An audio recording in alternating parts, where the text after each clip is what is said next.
بسم الله الرحمن الرحيم. وتلك حجتنا آتيناها إبراهيم على قومه نرفع درجات من نشاء إن ربك حكيم عليم.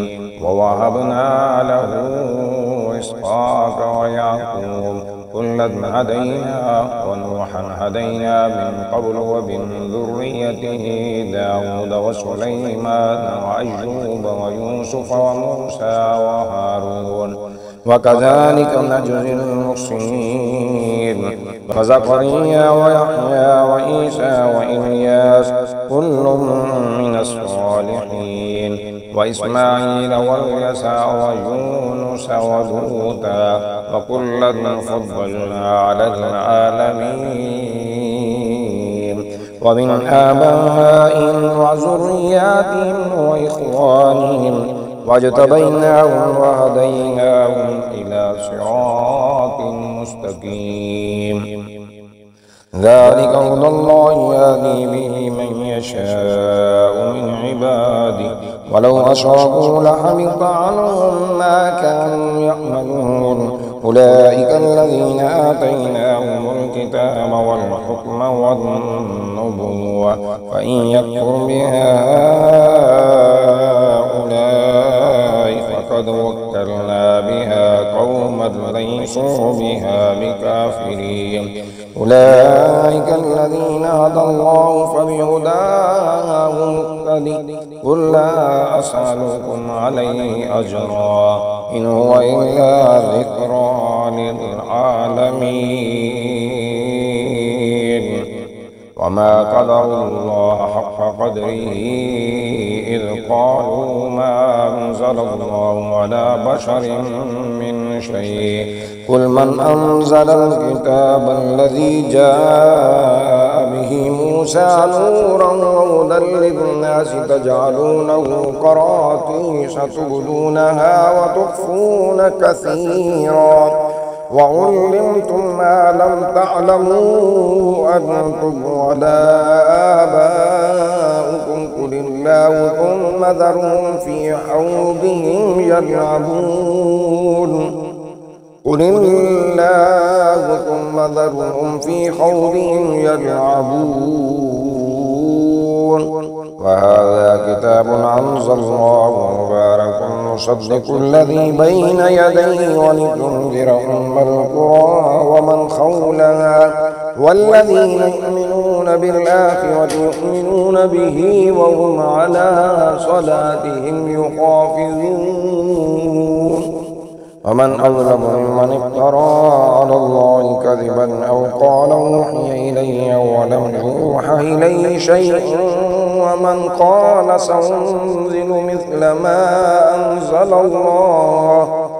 ولو ترى إذ الظالمون في غمرات الموت والملائكة باسطوا أيديهم أخرجوا أنفسكم اليوم تجزون عذاب الهون بما كنتم تقولون على الله غير الحق وكنتم عن آياته تستكبرون. ولقد جئتمونا فرادا كما خلقناكم أول مرة وتركتم ما خولناكم وراء ظهوركم وما نرى معكم شفعاءكم الذين زعمتم أنهم فيكم شركاء لقد تقطع بينكم وضل عنكم ما كنتم تزعمون. إن الله فالق الحب والنوى يخرج الحي من الميت ومخرج الميت من الحي ذلكم الله فأنا تؤفكون. فالق الإصباح وجعل الليل سكنا والشمس والقمر حسبانا ذلك تقدير العزيز العليم.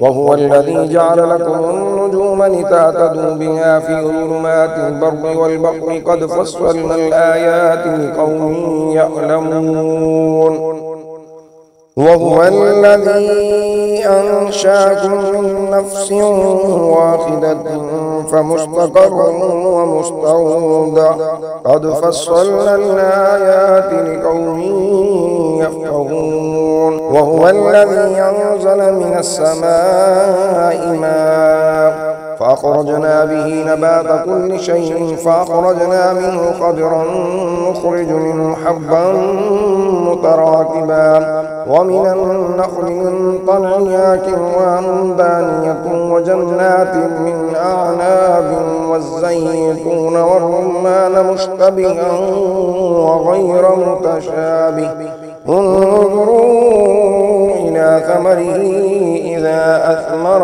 وينعه إن في ذلكم لآيات لقوم يؤمنون وجعلوا لله شركاء الجن وخلقهم وخرقوا له بنين وبنات بغير علم سبحانه وتعالى عما يصفون بديع السماوات والأرض أنى يكون له ولد ولم تكن له صاحبة وخلق كل شيء وهو بكل شيء عليم ذلكم الله ربكم لا إله إلا هو خالق كل شيء فاعبدوه وهو على كل شيء وكيل لا تدركه الأبصار وهو يدرك الأبصار